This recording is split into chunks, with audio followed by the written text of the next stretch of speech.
Hello दोस्तों, आप सभी का बहुत बहुत स्वागत है शिवानी मैम हिंदी साहित्य क्लासेस में। कैसे हैं आप सभी? आशा करती हूँ आप लोग बहुत अच्छे हैं और अपनी अपनी तैयारी आप लोग बहुत अच्छे से कर रहे होंगे। आप सभी दोस्तों को हैप्पी क्रिसमस डे।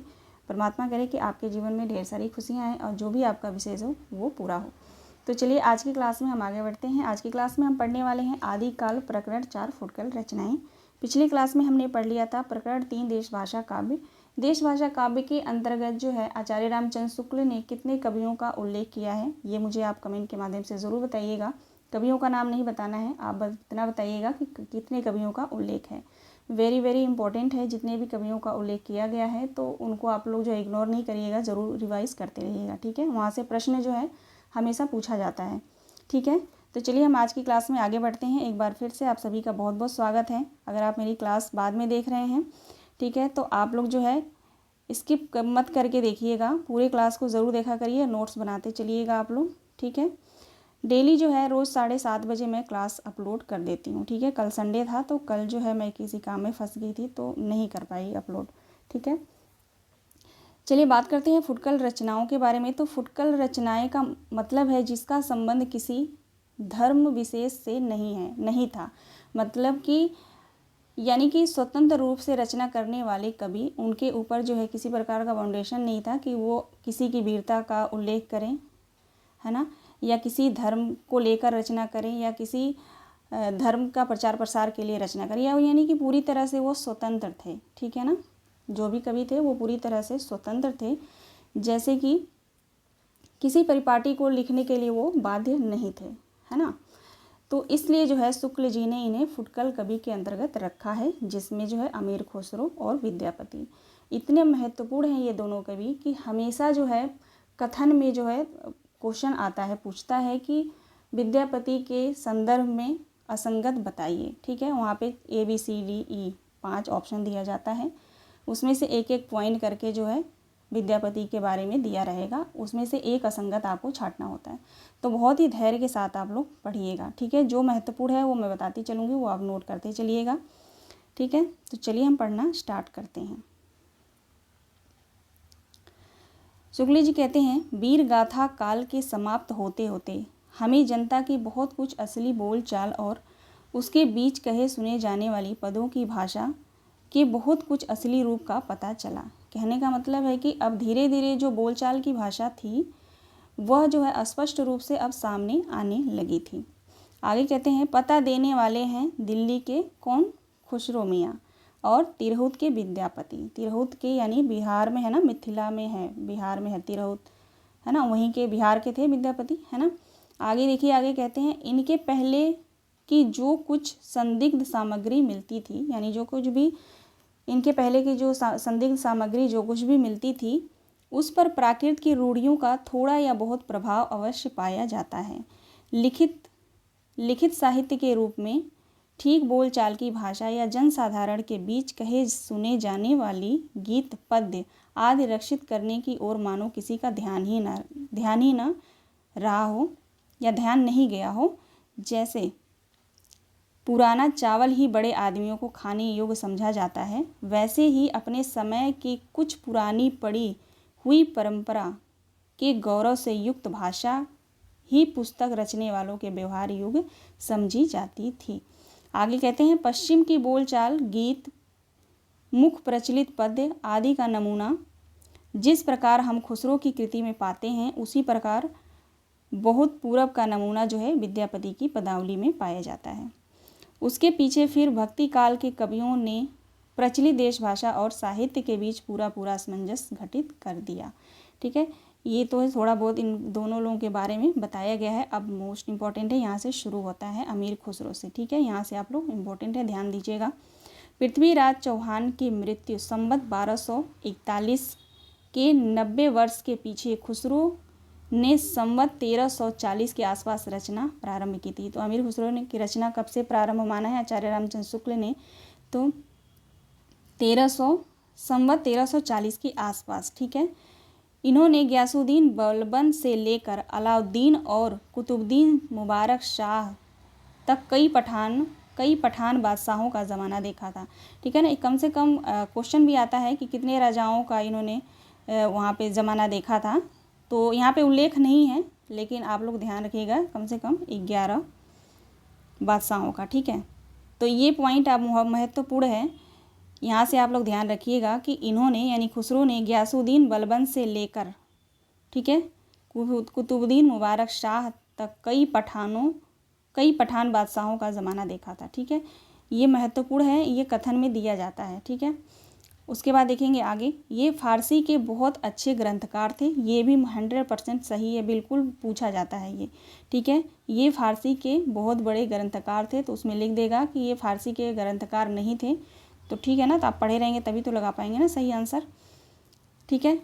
उसके बाद और अपने समय के नामी कवि थे, ये पूरा पॉइंट यहाँ से लेके ध्यान दीजिएगा, लिख लेंगे। अमीर खुसरो लिखिए, उनके नीचे सारे पॉइंट लिखिए, ठीक है। आगे, इनकी मृत्यु संवत 1381 में हुई, ठीक है। आचार्य रामचंद्र शुक्ल के अनुसार जो है महत्वपूर्ण है, अमीर खुसरो की मृत्यु कब हुई थी, तो 1381 में हुई थी, ठीक है, संवत 1381।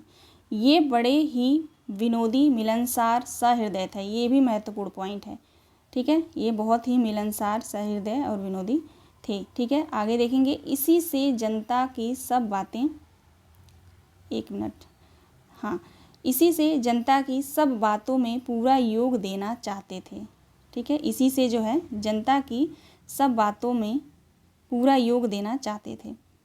जिस ढंग से दोहे, तुकबंदियाँ, पहेलियाँ आदि साधारण जनता की बोलचाल में इन्हें प्रचलित मिली, उसी ढंग से ये पद्य, पहेलियाँ आदि कहने के लिए उत्कंठा इन्हें भी हुई, ठीक है। यानी जो बोलचाल की भाषा थी, उसी भाषा में जो है ये उसी पद्य में पहेलियाँ, मुकरियाँ ये लिख कर जो है अपनी बातें जनता तक पहुँचाना चाहते थे, ठीक है। आगे देखेंगे, आगे कहते हैं शुक्ल जी, इनकी पहेलियाँ और मुकरियाँ प्रसिद्ध हैं। अब महत्वपूर्ण है, पूछा जा सकता है कि अमीर खुसरो की जो है क्या प्रसिद्ध है, पहेलियाँ और मुकरियाँ, ठीक है। ये दो आप याद रखिएगा, ठीक है, पहेलियाँ और मुकरियाँ। इनमें उक्त वैचित्र की प्रधानता थी।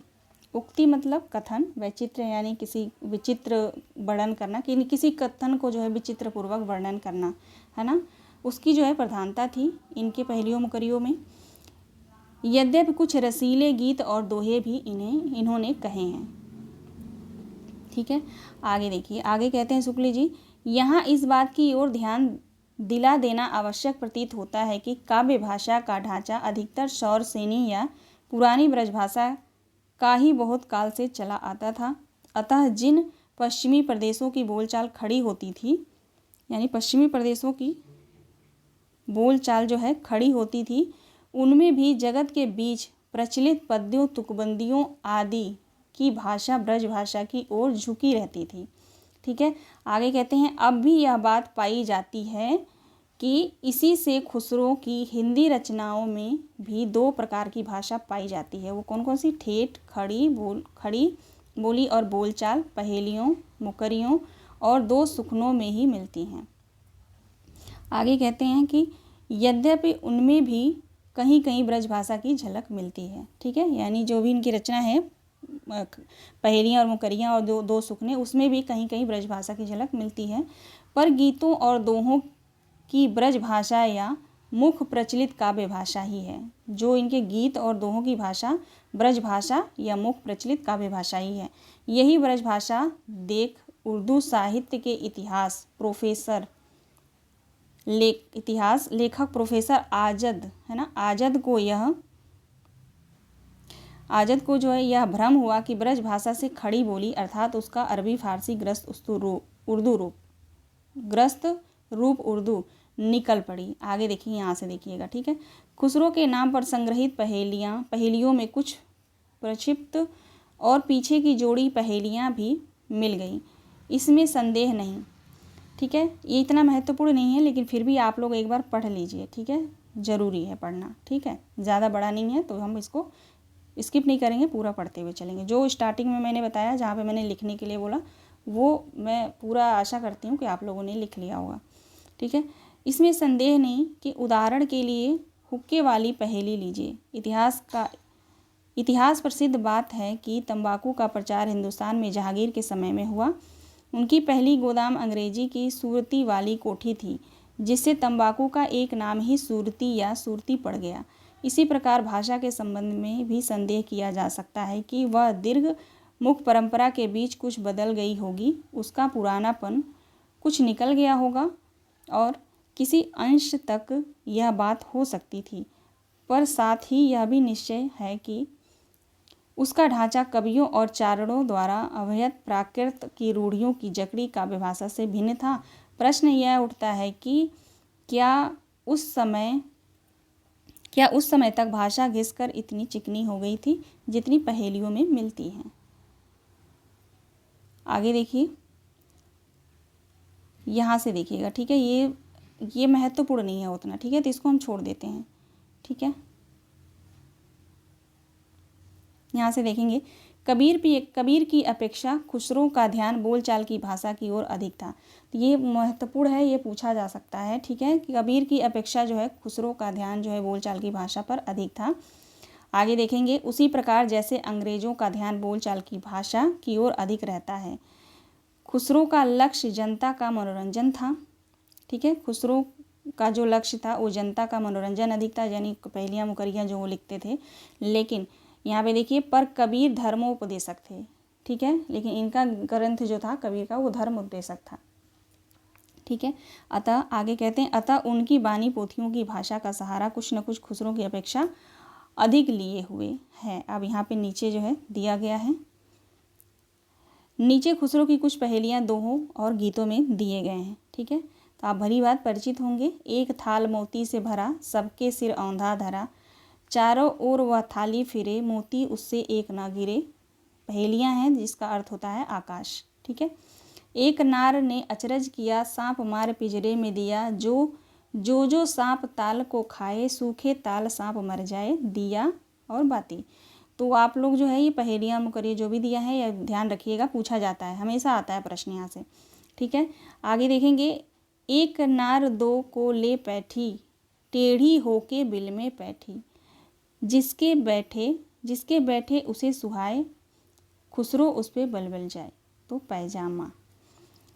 अरथ तो उसका सूझेगा, मुंह देखो तो सूझेगा, अरथ तो इसका बुझेगा, मुंह देखो तो सूझेगा, दर्पण, ठीक है। आगे देखिएगा, ऊपर के शब्दों में खड़ी बोली का कितना निखरा हुआ रूप है। अब इनके स्थान पर ब्रज भाषा में देखिए, यानी जो भी हमने ये देखा पहेलियाँ, इसमें जो है ब्रज भाषा दिया है, ठीक है। अब यहाँ पे जो है खड़ी बोली में दिया है, ठीक है। अब यहाँ पे देखेंगे तो ये ब्रज भाषा का इसमें जो है ज़्यादा से ज़्यादा आपको देखने को मिलेगा। चूक भई कुछ वाशो ऐसी, देश छोड़ भयो परदेसी, ठीक है। एक नार पिया को भानी, तनवा को सगरा ज्यों पानी। इसका अर्थ होता है, देखिए इसका अर्थ होता है आईना। इसका क्या अर्थ होता है, मुझे मिस्टेक हो रहा है यहाँ पे, याद नहीं आ रहा, तो अगर आपको पता है तो ज़रूर बताइएगा आप लोग प्लीज़ थोड़ा कमेंट आप लोग कर दिया करिए और क्लास को भी लाइक कर दिया करिए, है ना। क्लास को ज़रूर आप लोग लाइक कर दिया करिए, रिक्वेस्ट है। आगे देखिए, आगे कहते हैं, चाम मास वाके नहीं नेक, हाड़ हाड़ के वाके छेद, मोहि अचंभो आवत ऐसे, वामे जीव बसत है कैसे, पिंजड़ा, जिसका अर्थ है पिंजड़ा, ठीक है। यानी कि ये भाषा के बारे में बता रहे हैं कि किस में जो है किस भाषा का जो है यूज़ किया गया है, ठीक है। तो इसमें जो है ब्रज भाषा देख सकते हैं। आगे कहते हैं कि अब नीचे के दोहे और गीत बिल्कुल ब्रज भाषा अर्थात मुख प्रचलित काव्य भाषा में देखिए, ठीक है। ब्रज भाषा है लेकिन मुख प्रचलित यानी बोली जाने वाली ब्रज भाषा, ठीक है। अब यहाँ पे देखिए, उज्जल बरन अधीन तन, एक चित दो ध्यान, देखत में तो साधु है ना, लग रहा है ना पढ़ के कि बोलचाल वाली हमारे जो आपस में बोलचाल बातें करते हैं उसमें मिक्स है ये भाषा, ठीक है। निपट पाप की खान, इसका अर्थ होता है बगुला यानी पक्षी। खुसरो रैन सुहाग की, जागी पी के संग, तन मेरो उन पीऊ को, दो भय एक रंग। अब ये देखिए लास्ट का, गोरी सोवे सेज पर, मुख पर डाले केस, चल खुसरो घर आपने, रैन भऊ चौदेस। अब ये जो पंक्तियां हैं ये आपको पता ही है कि अमीर खुसरो ने कब लिखा था, है ना। अमीर खुसरो के गुरु कौन थे, तो निजामुद्दीन औलिया थे। निजामुद्दीन औलिया के मरने पर जो इन्होंने लिखा था वो, ठीक है। आगे देखिए, मेरा जोबना नवेलरा भयो है गुलाल, कैसे गरदीनी कस मोरी माल, सुनी सेज डरावन लागे, बिरहा अग्नि मोहि डस डस जावे। हजरत निजामुद्दीन चिश्ती जरी बख्श पीर, जोई जोई ध्यावे तेई तेई फल पावे, मेरे मन की मुराद दर लीजिए अमीर। ठीक है, तो इन सबको आप लोग पढ़ लीजिएगा, पूछा जाता है भाई, तो आपको पढ़ना तो पड़ेगा। ठीक है, अब हम आते हैं विद्यापति पे। ठीक है, विद्यापति के बारे में देखिए शुक्ल जी क्या क्या लिखते हैं, बहुत ही महत्वपूर्ण है। ठीक है, अपभ्रंश के अंतर्गत इनका उल्लेख हो चुका है। जो भी हमने अपभ्रंश के जो रचनाएं अभी हमने पढ़ा पिछले प्रकरण में, वहाँ पे जो है बिल्कुल उल्लेख जो है इनका किया गया है वहाँ पे। ठीक है, विद्यापति का। आगे देखिए, आगे कहते हैं, पर जिसकी रचना के कारण ये मैथिल कोकिल कहलाए वह इनकी पदावली है। तो मोस्ट इम्पॉर्टेंट है, आप लोग लिख लीजिएगा कि विद्यापति जो है अपनी किस रचना के कारण मैथिल कोकिल कहलाते हैं, तो पदावली के कारण। ठीक है, पदावली रचना के लिए। आगे कहते हैं कि इन्होंने अपने समय की प्रचलित मैथिली भाषा का व्यवहार किया है।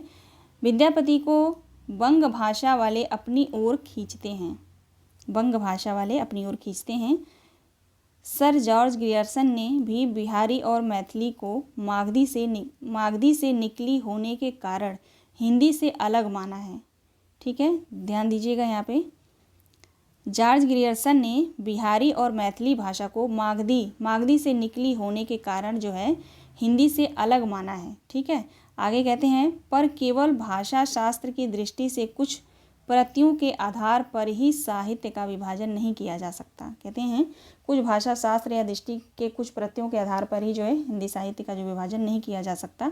कोई भाषा कितनी दूर तक समझी जाती है, इसका विचार भी तो आवश्यक होता है ना। बिल्कुल सही है, कोई भाषा कितनी दूर तक समझी जाती है उसका विचार जो है, उसका विचार तो भी आवश्यक होता है ना। आगे कहते हैं, किसी भाषा का समझा जाना अधिकतर उसकी शब्दावली यानी वोकेबलरी है ना पर अवलंबित होता है। यदि ऐसा ना होता तो उर्दू और हिंदी का एक ही साहित्य माना जाता। बिल्कुल सही है, अगर शब्दावली उसको समझ में नहीं जाता तो उर्दू और हिंदी को फिर एक ही माना जाता साहित्य में, है ना। शब्दावली के कारण ही तो अलग अलग माना जाता है ना, उसी से तो हम पहचानते हैं कि ये अरबी है, उर्दू है, ये हिंदी भाषा है, ये इंग्लिश भाषा है ना। आगे देखिए, आगे कहते हैं, शुक्ल जी कहते हैं, खड़ी बोली बांगड़, ब्रज, राजस्थानी, कन्नौजी, वैशवारी, अवधी इत्यादि में रूपों और प्रतियों का इतना भेद होते हुए भी सब हिंदी के अंतर्गत मानी जाती हैं। इनके बोलने वाले एक दूसरे की बोली समझते हैं, बिल्कुल है ना। जैसे बनारस, गाजीपुर, बलिया आदि जिलों में आयल, गयल और भैल ऐसे है ना, हमरा, तोहरा आदि बोले जाने पर भी वहाँ की भाषा हिंदी के सिवाय दूसरी नहीं कही जाती। कारण है कि शब्दावली की एकता। बिल्कुल, कारण क्या है? शब्दावली की एकता। आगे कहते हैं, अतः जिस प्रकार हिंदी साहित्य विशल देव रासों पर अपना अधिकार रखता है, ठीक है, कहते हैं जिस प्रकार हिंदी साहित्य जो है विशल देव रासों पर अपना अधिकार रखता है, उसी प्रकार विद्यापति की पदावली पर भी। ये कथन पूछा जा सकता है, महत्वपूर्ण है, तो ठीक है, इसको आप लोग लिख लेंगे। पूछा जा सकता है कि ये कथन किसका है, तो आचार्य रामचंद्र शुक्ल का है। आगे देखिए, आगे कहते हैं, विद्यापति के पद अधिकतर श्रृंगारी के ही हैं। तो विद्यापति से जो है प्रश्न आता है, मैंने आपको पहले ही बताया, तो वहाँ कथन में ये लाइन दिया जा सकता है, ठीक है। आगे कहते हैं, इनमें नायिका और नायक राधा कृष्ण हैं। इनमें जो है नायक और नायिका जो है राधा कृष्ण हैं, यानी नायिका और नायक है ना, राधा कृष्ण है, तो मोस्ट इम्पोर्टेंट है, ध्यान रखिएगा। आगे कहते हैं, इन पदों की रचना जयदेव के गीत काव्य के अनुकरण पर ही शायद की गई हो। शुक्ल जी कहते हैं कि इन पदों की रचना जयदेव के गीत काव्य के अनुकरण पर ही शायद की गई हो। इनका माधुर्य अद्भुत है। विद्यापति शैव थे, ठीक है, ध्यान रखिएगा, विद्यापति जो है शैव धर्म से थे। इन्होंने इन पदों की रचना श्रृंगार काव्य की दृष्टि से ही की है, भक्त के रूप में नहीं। मोस्ट इम्पॉर्टेंट है, विद्यापति शैव धर्म के थे और विद्यापति जो है इन पदों की रचना श्रृंगारिक काव्य की दृष्टि से ही किया है, भक्त के रूप में नहीं किया है, ठीक है, ये आप लोग अलग से लिख लीजिएगा। उसके बाद शुक्ल जी कहते हैं, विद्यापति को कृष्ण भक्तों की परंपरा में न समझना चाहिए, ठीक है। यानी जो यहाँ पे ध्यान दीजिएगा, इनमें जो यहाँ पे जो शुक्ल ने जिक्र किया है कि इनमें नायक नायिका राधा कृष्ण थे, तो इससे जो है अगर क्वेश्चन आता है कि विद्यापति जो है कृष्ण के उपासक थे, तो आप लोग एक गलतफहमी में मत रहिएगा। इनकी रचना इनके रचनाओं में जो है राधा कृष्ण जो है नायक नायिका में तो हैं, लेकिन यहाँ पर शुक्ल जी साफ साफ कहते हैं कि इन्होंने इन पदों की रचना श्रृंगारिक काव्य की दृष्टि से भी की है, लेकिन श्रृंगारिक दृष्टि से की है इसका मतलब ये नहीं कि ये कृष्ण राधा के उपासक थे, बिल्कुल नहीं। यहाँ पे कहते हैं कि भक्त के रूप में नहीं किया, यानी कि विद्यापति को कृष्ण भक्तों की परंपरा में न समझना चाहिए, नहीं समझना चाहिए। ठीक है, ये इस बात का आप लोग कन्फर्म रखेंगे, ध्यान रखेंगे, क्लियर रखेंगे। ठीक है, अब देखिए यहाँ पे इम्पोर्टेंट है, आध्यात्मिक रंग के चश्मे आजकल बहुत सस्ते हो गए हैं, कई बार पूछा गया है। उन्हें चढ़ाकर जैसे कुछ लोगों ने गीत गोविंद के पदों को आध्यात्मिक संकेत बताया है, वैसे ही विद्यापति के इन पदों को भी सूर आदि कृष्ण भक्तों के श्रृंगारिक पदों की भी ऐसे लोग आध्यात्मिक व्याख्या चाहते हैं। तो आपको पता ही है कितनी बार ये पूछा गया है, तो आप भली बात परिचित हैं इस कथन से। आगे कहते हैं, पता नहीं बाल लीला के पदों का वे क्या करेंगे। इस संबंध में यह अच्छी तरह समझ रखना चाहिए कि लीलाओं का कीर्तन कृष्ण भक्ति का एक प्रधान अंग है। जिस रूप में लीलाएं वर्णित हैं उसी रूप में उनका ग्रहण हुआ है और उसी रूप में वे गोलोक में नित्य मानी गई हैं, जहाँ वृंदावन, यमुना, निकुंज, कदम, सखा, गोपिकाएं इत्यादि सब नित्य के रूप में हैं। इन लीलाओं का दूसरा अर्थ निकालने की आवश्यकता नहीं है। ठीक है, चलिए अब आगे देखते हैं। आगे कहते हैं कि विद्यापति संवत 1460 में तिरहुत के राजा शिव सिंह के यहाँ वर्तमान थे। तिरहुत के जो राजा थे शिव सिंह, उनके यहाँ जो ये रहते थे, वर्तमान थे, उनके समय में थे ये। ठीक है, तो पूछा जा सकता है कि राजा शिव सिंह के यहाँ वर्तमान में कौन से कवि रहते थे, तो तिरहुत रहते थे। ठीक है, ये ध्यान रखेंगे आप लोग। सॉरी, तिरहुत रहते थे कह रही हूँ, विद्यापति रहते थे। ठीक है, उनके 2 पद नीचे दिए गए हैं। सरस बसंत समय भल पावली, दक्षिण पवन बह धीरे, सपनहु रूप वचन इक भाषय, मुख से दूर करू चीरे, तोहर बदन सम चांद हो अथिनाही, कयो जतन वही केला, कै बोरी काट बलावन नौ को, ते दिल नहीं हेला। तो ये आप लोग पढ़ लीजिएगा। ठीक है, जो पंक्तियाँ दी गई हैं विद्यापति की पंक्तियाँ हैं। ठीक है, देखिए ये महत्वपूर्ण है। कली कहल पिय सांझई रे, जाई विमय मारू देश, मोय भगालिग नहीं जानल रे, संग जईतव जोगिन वेश। कई बार पूछा गया है, तो ये पंक्ति आप लोग ध्यान रखिएगा। आगे यह पंक्ति आप लोग ध्यान रखेंगे। एक शयन भीख सुतल रे, अछल बलभ निस भोर, न जानल कतखन जगिले तज गेल रे, बछुरल चकवा जोर। ठीक है, आगे देखेंगे। आगे कहते हैं कि मोटे हिसाब से वीर गाथा काल महाराज हमीर देव के समय तक ही समझना जाना चाहिए। तो ये मोस्ट इम्पॉर्टेंट है, यहाँ पे मोस्ट इम्पॉर्टेंट है। पूछा जाता है कि आचार्य रामचंद्र शुक्ल ने वीर गाथा काल का समय जो है कब तक माना है, किस कवि के समय तक माना है, तो हमीर के समय तक। ठीक है, हमीर के समय तक समझना चाहिए, यहाँ पे साफ साफ लिखा पड़ा है। ठीक है, तो ये लिख लीजिएगा अलग से। उसके उपरांत मुसलमानों का साम्राज्य भारत में स्थिर हो गया और हिंदू राजाओं को न तो आपस में लड़ने का उतना उत्साह रहा, न मुसलमानों से। ठीक है, उसके बाद देखेंगे, कहते हैं कि जनता की चित्तवृत्ति बदलने लगी और विचारधारा दूसरी ओर चली। मुसलमानों के न जमने तक तो उन्हें हराकर अपने धर्म की रक्षा का वीर प्रयत्न होता रहा, पर मुसलमानों के जम जाने पर अपने धर्म के उस व्यापक और हृदयगाह रूप के प्रचार की ओर ध्यान हुआ जो सारी जनता को आकर्षित रखे और धर्म से विचलित ना होने दे। आगे देखिए, आगे कहते हैं, इस प्रकार स्थिति के साथ भावों और विचारों के को भी परिवर्तन हुआ, पर इससे यह ना समझना चाहिए कि हमीर के पीछे किसी वीर काव्य की रचना नहीं हुई होगी। ठीक है, कहते हैं शुक्ल जी कि इस स्थिति के साथ भाव और विचारों में परिवर्तन तो हुआ, लेकिन इससे जो है यह नहीं समझना चाहिए कि हमीर के पीछे किसी वीर काव्य की रचना ही नहीं हुई। समय समय पर इस प्रकार के अनेक काव्य लिखे गए, यानी वीर काव्य लिखे गए।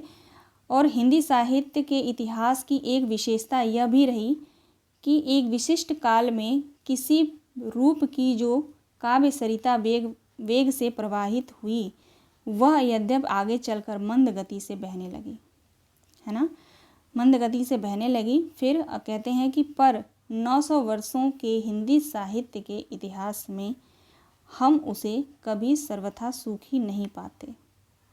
ठीक है, कितने वर्षों का इतिहास लिखा है हिंदी साहित्य का इतिहास? तो 900 वर्षों का, ये आप ध्यान रखिएगा। तो यहीं पे समाप्त होता है हमारा प्रकरण 4। ठीक है, फुटकल रचनाएं। ठीक है, इतना ही है, पूरा बुक के माध्यम से मैंने पढ़ाया, पूरा टोटल पढ़ाया मैंने। ठीक है, तो आशा करती हूँ आप लोगों को क्लास समझ में आई होगी। जो महत्वपूर्ण है वो मैंने बोला है आप लोगों को लिखने के लिए, बाकी प्रैक्टिस हम करेंगे बाद में, तो बहुत अच्छे से समझ में आ जाएगा। ठीक है ना, तो मिलते हैं नेक्स्ट वीडियो में। अब हम पढ़ेंगे भक्ति काल। ठीक है, भक्ति काल से जो है प्रकरण ए सामान्य परिचय से स्टार्ट करूँगी, तो इसी तरह जो है पढ़ते हुए चलेंगे। देखती हूँ नेक्स्ट वीडियो में जो है मैं टाइप करके लाऊंगी, क्योंकि जो महत्वपूर्ण है उसको ही मैं सोच रही हूँ टाइप करके लाऊँ, है ना। तो आप लोग कमेंट के माध्यम से बताइए कि मैम टाइप करके पढ़ाऊँ या ऐसे ही बुक से पढ़ाऊँ पूरा, जो A to Z जो दिया है पूरा। तो आप लोग ज़रूर बताइएगा। क्लास को आप लोग लाइक ज़रूर कर दीजिएगा। आप सभी से जो है हम्बल रिक्वेस्ट है कि आप लोग प्लीज़ प्लीज़ प्लीज़ लाइक कर दीजिएगा क्लास। ठीक है, और कमेंट भी करिएगा। मिलते हैं नेक्स्ट वीडियो में। आप सभी दोस्तों का बहुत बहुत धन्यवाद।